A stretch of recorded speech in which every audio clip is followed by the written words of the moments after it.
Günahlarla dolu şəhərim mən dəniziyəm. Sən bir cinayətsən, mən tapılan əriziyəm. Sevgi çox asan, sanki bir tək mən qərizmiyəm. Sən tikilməyən parça, mən savadsız dəriziyəm. Günahlarla dolu şəhərim mən dəniziyəm.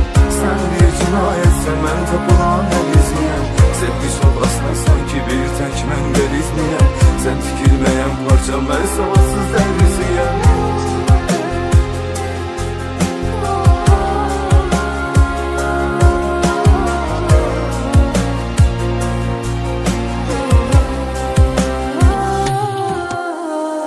Kimsəm yoxdur mənim, mən özümün kimsəsiyəm. Yanlışım düzlərimlə öz yolumun qibləsiyəm.